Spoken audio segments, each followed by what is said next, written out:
J'ai plus les mots. J'ai plus les mots. Bonjour à tous et bienvenue dans cette nouvelle vidéo du comptoir catalan. Et aujourd'hui, on se retrouve donc pour cet après-match qui a donc opposé le Barça face au Bayern. Une nouvelle fois, une défaite du Barça, 0-3. Une nouvelle humiliation. Dans les 5 derniers matchs contre le Bayern, on perd 19-2. J'ai honte. Le Barça n'est plus un grand d'Europe aujourd'hui. La vérité, c'est qu'on n'a plus le niveau pour être en Ligue des Champions. La vérité, c'est qu'on n'est plus un grand d'Europe. La vérité, c'est qu'on a fait beaucoup d'espoir, beaucoup de cinéma, pour au final, pour une deuxième année consécutive, sortir en phase de poule et se retrouver en Ligue Europa. La vérité aujourd'hui, c'est que le Barça devient une équipe de Ligue Europa. La vérité, c'est que cette saison, on n'arrive pas à gagner face aux grandes équipes. On a joué face à l'Inter, on n'a pas gagné. On a joué face au Bayern, on n'a pas gagné. On a joué face au Real Madrid, on n'a pas gagné. On n'est plus au niveau. J'espère qu'on va gagner cette Liga. On a intérêt à gagner cette Liga. Parce qu'avec les joueurs qu'on a, on est censé la gagner. On n'est pas censé se retrouver en Europa League. Et on va se retrouver en Europa League. Ce n'est pas seulement sur le fait de se retrouver en Europa League par rapport à la victoire de l'Inter. On savait déjà que c'était impossible de se qualifier pour les 8e, même s'il y avait un minimum d'espoir. Et encore, si on pouvait appeler ça de l'espoir. Seuls les plus fous comme moi pouvaient encore y croire. On perd encore 3-0. On fait encore un match, on propose rien. On montre encore aux yeux de l'Europe que le Barça de la Ligue des Champions n'existe plus depuis le départ de Léo Messi. C'est la vérité. Toutes ces choses que je viens de dire sont la vérité actuelle du FC Barcelone. Et la première question, bien évidemment, que tout le monde se pose, Xavi, est-ce qu'il est l'homme de la situation ? Je me pose la question. J'avais une totale confiance en Xavi. Je pense que tous les Catalans, déjà par le nom qu'il porte, Xavi, par rapport à la carrière qu'il a eue au Barça et par rapport au bon début qu'il avait fait au Barça. Mais aujourd'hui, vous avez confiance, vous, en Xavi ?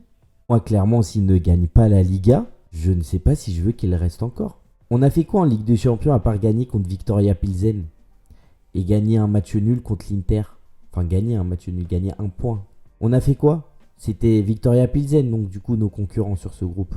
Quand on a vu le groupe, on s'est dit bon, encore le Bayern, on va essayer de se venger, on a Lewandowski, on va... Non. Là, les Catalans, on prend la vérité en pleine face. Lewandowski, Rafinha, Bellerin, Kessié, pour que Xavi nous mette encore Busquets en titulaire. C'est quoi cet entêtement ? Je comprends pas, c'est quoi cet entêtement qu'il a ? Busquets, il a des actions au Barça ? Busquets, c'est la petite copine de Laporta ? Je comprends pas. C'est quoi cet entêtement à mettre Busquets ? C'est quand, Xavi, que tu vas comprendre qu'il faut tourner la page ? Ce n'est pas compliqué. Pense à l'avenir, pense au présent. De Jong, Gavi, Pedri, mais tout le monde le sait, faut pas être un spécialiste pour comprendre ça. Nous sort encore Busquets titulaire et encore une défaite. Mais j'ai plus les mots, je comprends plus. C'est des choix qu'on comprend plus. Ça m'énerve quand je vois qu'en plus Xavi il a confiance et le staff aussi a confiance en Busquets. Il dit c'est une pièce maîtresse.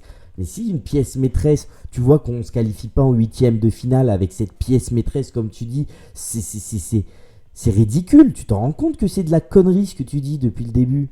Tu t'en rends compte que ce sont des bêtises, que c'est du n'importe quoi, que c'est du vide, qu'on nous vend du rêve. Xavi doit gagner cette Liga. C'est primordial.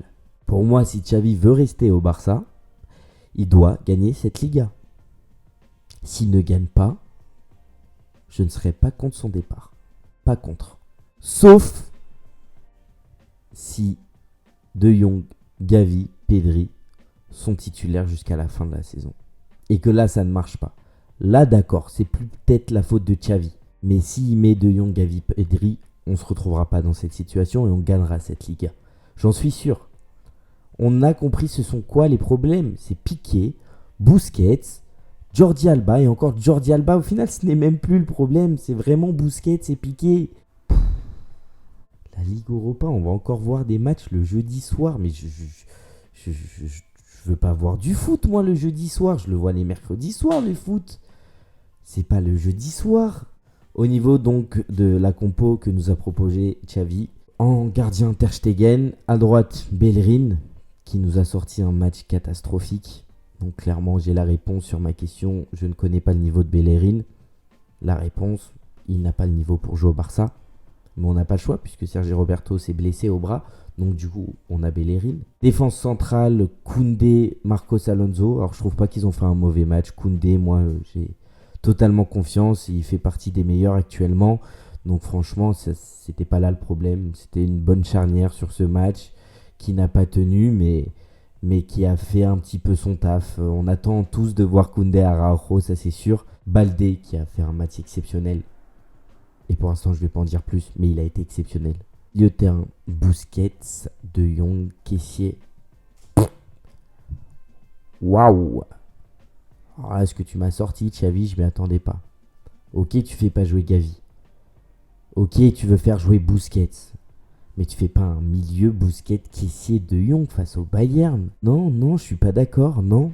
Le milieu de terrain, ça devait être Busquets, De Jong, Pedri, s'il tient à mettre son Busquets. Allez, parce que Gavi ne pouvait pas jouer, il s'est pris un coup face à Bilbao. S'il tient à mettre absolument son Busquets, puisqu'il m'a saoulé depuis le début de la saison à mettre Busquets, allez, Busquets, De Jong, Pedri. Et en attaque, tu la joues offensive. Comment Pedri se trouve en attaque en gauche? Il a essayé ça et ça a fonctionné contre Bilbao avec Gavi. Et encore, c'était Gavi, puisque lui, il est plus impactant, il est plus offensif. Mais à côté, au milieu de terrain, il y avait Pedri aussi pour construire avec Gavi. Là, c'était qui? Kessié? Tu comptais sur Kessié pour construire? Non, sur la compo de Xavi, c'est trompé complètement. Et c'est surtout sur le milieu de terrain qui s'est trompé. Et en attaque, Pedri, Lewandowski et Dembélé. Dembélé qui s'est raté complètement sur ce match. Lewandowski qui n'a toujours pas marqué dans un match important. Du coup, au niveau donc des tops et flops de ce match, donc le top clairement de ce match, ça a été Alejandro Baldé. Alejandro Baldé qui a sorti un match exceptionnel. Il a clairement été le meilleur joueur du FC Barcelone sur le terrain. Voilà, Alejandro Baldé doit être titulaire en tant que défenseur gauche et j'espère que les autres joueurs se sont regardés un peu dans la glace, ont regardé ce petit jeune de 19 ans et se sont dit comment ça se fait qu'il a été meilleur que nous tous.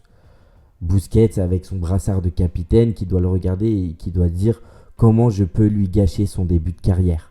Xavi qui doit regarder Baldé dans les yeux et lui dire désolé, je fais n'importe quoi. Baldé a été le meilleur joueur sur ce match. Ce qu'il a proposé, c'était incroyable. C'était incroyable ce qu'il a proposé. Que ça soit dans la profondeur. Il se retrouvait dans la surface de réparation à être tout seul. À lui tenter une frappe. C'est normal. C'est normal. Donc voilà, merci Baldé d'avoir été le seul au niveau, d'avoir respecté les Catalans jusqu'au bout. Merci Baldé, tu as été monstrueux. Désolé, même moi je m'excuse. Et le flop de ce match, ça va être le Barça. Ça va être le Football Club Barcelone. Parce qu'on a beau activer des leviers économiques, on a beau ramener Robert Lewandowski, Rafinha, Hector Bellerin, Kessié, Koundé, je sais plus qui, Marcos Alonso, je sais plus qui, pour au final finir en Ligue Europa.